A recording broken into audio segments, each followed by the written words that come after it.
സഹോദരീ സഹോദരന്മാരെ, കൊച്ചി വിമാനത്താവളത്തിലെ വിവരശേഖരണവും വിവരവിനിമയവും കൂടുതൽ മികവുറ്റതിനായി ആവിഷ്കരിച്ചിട്ടുള്ള പദ്ധതിയാണ് സിയാൽ 2.0. ഈ പദ്ധതിയുടെ ഔപചാരികമായ ഉദ്ഘാടനം എല്ലാവരുടെയും അനുമതിയോടെ നിർവഹിച്ചതായി ആദ്യമായും അറിയിക്കട്ടെ. അടിസ്ഥാന സൗകര്യ വികസനത്തിൻ്റെ കാര്യത്തിൽ കൊച്ചി വിമാനത്താവളം ഇതിനകം തന്നെ ഏറെ നേട്ടങ്ങൾ കൈവരിച്ചിട്ടുണ്ട്. അത് നമ്മുടെ എല്ലാവരുടെയും അനുഭവത്തിലുള്ള ഒരു കാര്യവുമാണ്. മാറുന്ന കാലഘട്ടത്തിൽ അടിസ്ഥാന സൗകര്യ വികസനം നടപ്പാക്കൽ പ്രധാനമാണ്. അതുമാത്രമല്ല, വിമാനത്താവള വികസനത്തിൻ്റെ മാനദണ്ഡമെന്ന് നമുക്കറിയാം.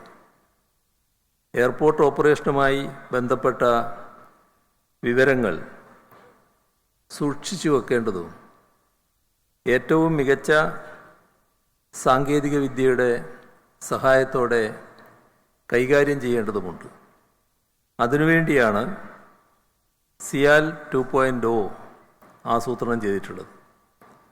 ഇതിൻ്റെ കാര്യക്ഷമമായ നടത്തിപ്പിനായി സിയാൽ IT ആൻഡ് കമ്മ്യൂണിക്കേഷൻസ് ഡിപ്പാർട്ട്മെൻറ്റിനെ വിപുലമാക്കുകയും ടെക്നോളജി ആൻഡ് ഇന്നൊവേഷൻ ഡിപ്പാർട്ട്മെൻറ്റായി നവീകരിക്കുകയും ചെയ്തിട്ടുണ്ട്.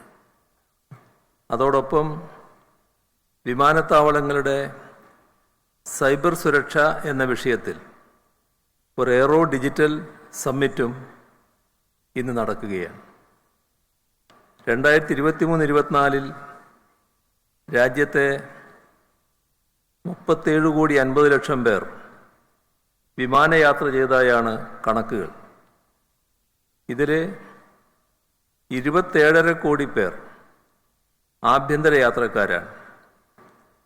21% മുൻവർഷത്തെ അപേക്ഷിച്ച് ഇക്കാര്യത്തിൽ വർധനവ് രേഖപ്പെടുത്തിയത്.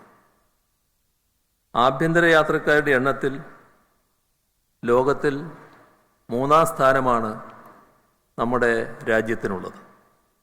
2040 ആകുമ്പോൾ ഇന്ത്യയിൽ പ്രതിവർഷം 100 കോടി വിമാനയാത്രക്കാരുണ്ടാകും എന്നാണ് അനുമാനം.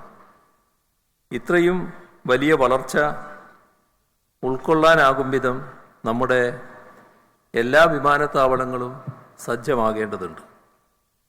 വിമാനയാത്രക്കാരുടെയും വിമാനത്താവളങ്ങളുടെയും സുരക്ഷ ഏറ്റവും പ്രാധാന്യത്തോടെ ഏറ്റെടുക്കേണ്ട ഘട്ടമാണിത്.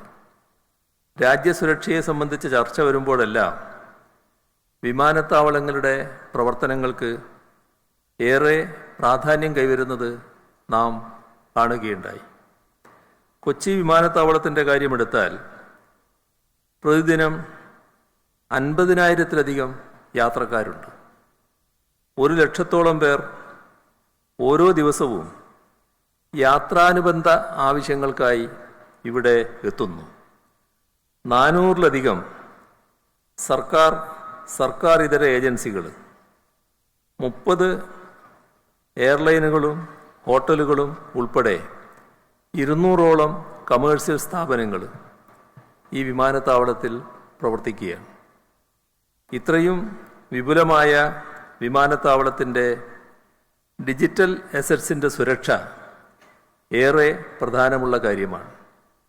സിയാൽ ഉൾപ്പെടെ നിരവധി വലിയ വിമാനത്താവളങ്ങൾക്ക് നേരെ പലപ്പോഴും സൈബർ ആക്രമണങ്ങൾ ഉണ്ടാകാറുണ്ട്. അത് കാരണം വിവരങ്ങൾ കൈമാറുന്നതിൽ ചെറിയൊരു തടസ്സമുണ്ടായാൽ പോലും അത് വിമാനത്താവളത്തിൻ്റെ പ്രവർത്തനത്തെ ബാധിക്കും. സിയാൽ 2.0-യുടെ പ്രധാന ഘടകമായ cyber defence operation centre cyber ആക്രമണങ്ങളെ നിർവീര്യമാക്കാൻ ശേഷിയുള്ളതാണ്. വിമാനത്താവളത്തിൻ്റെയും പരിസര പ്രദേശത്തിൻ്റെയും സുരക്ഷ വർദ്ധിപ്പിക്കാനുള്ള പദ്ധതിയുടെ ഭാഗമായി 4000 AI അധിഷ്ഠിത നിരീക്ഷണ ക്യാമറകൾ സ്ഥാപിക്കുകയാണ്. അതുപോലെ നിലവിലുള്ള എല്ലാ ഡിജിറ്റൽ സംവിധാനങ്ങളും ആധുനികവൽക്കരിക്കുകയാണ്. വിദേശ രാജ്യങ്ങളിലെ വിമാനത്താവളങ്ങളിൽ കാണുന്നത് പോലുള്ള ഫുൾ ബോഡി സ്കാനറുകൾ ഏർപ്പെടുത്തുകയാണ്. അതോടെ മെറ്റൽ ഡിറ്റക്ടർ കൊണ്ട് യാത്രക്കാരുടെ ശരീരം സ്പർശിച്ചുകൊണ്ടുള്ള സുരക്ഷാ പരിശോധന ഒഴിവാക്കാനാകും. കൊച്ചി വിമാനത്താവളത്തിൽ നിലവിലുള്ള ബോംബ് നിർവീര്യ സംവിധാനവും നവീകരിക്കുകയാണ്. കൊച്ചി വിമാനത്താവളത്തിൽ ഇതിനോടകം നടപ്പാക്കിയ പദ്ധതികളിൽ ഭൂരിഭാഗവും യാത്രക്കാർക്കേറെ ഉപകാരപ്രദമായവയാണ്. അതുകൊണ്ട് തന്നെയാണ് ഓരോ വർഷവും യാത്രക്കാരുടെ എണ്ണത്തിൽ വലിയ തോതിലുള്ള വർധനവ് ഉണ്ടാകുന്നത്. അതിൻ്റെ എല്ലാം തുടർച്ച ഉറപ്പാക്കി മുന്നോട്ട് പോവുകയാണ്. 700 കോടിയോളം രൂപ ചെലവിട്ട് അന്താരാഷ്ട്ര ടെർമിനൽ വികസിപ്പിക്കുകയാണ്. ടെർമിനൽ 3 മുന്നിലായി പണികഴിപ്പിക്കുന്ന കൊമേഴ്സ്യൽ സോണിൻ്റെ നിർമ്മാണവും പുരോഗമിക്കുകയാണ്. സിയാൽ 2023-24 സാമ്പത്തിക വർഷത്തിൽ 1000 കോടി രൂപയിലേറെ മൊത്ത വരുമാനവും 412 കോടി രൂപ അറ്റാദായവും നേടിയിട്ടുണ്ട്.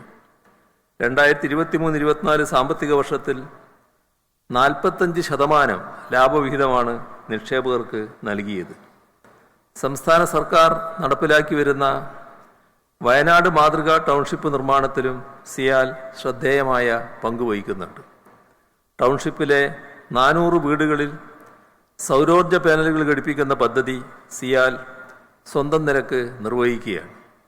ലാഭം സ്വകാര്യവൽക്കരിക്കുകയല്ല, സാമൂഹ്യവൽക്കരിക്കുകയാണ് സിയാലിലൂടെ നമ്മൾ ചെയ്യുന്നത്. കൂടുതൽ മികവുറ്റ പ്രവർത്തനങ്ങൾ ഏറ്റെടുക്കാൻ നമുക്ക് കഴിയണം എന്ന് ഓർമ്മിപ്പിച്ചുകൊണ്ട് മറ്റ് കൂടുതൽ കാര്യങ്ങളിലേക്ക് കടക്കാതെ ഇവിടെ സിയാൽ 2.0യുടെയും നവീകരിച്ച ടെക്നോളജി ആൻഡ് ഇന്നൊവേഷൻ ഡിപ്പാർട്ട്മെൻറ്റിൻ്റെയും എയ്റോ ഡിജിറ്റൽ സമ്മിറ്റിൻ്റെയും ഉദ്ഘാടനം നിർവഹിച്ചതായി ഒരിക്കൽ കൂടി അറിയിച്ചുകൊണ്ട് അവസാനിപ്പിക്കുന്നു. നിങ്ങൾക്കെൻ്റെ സ്നേഹാഭിവാദനങ്ങൾ.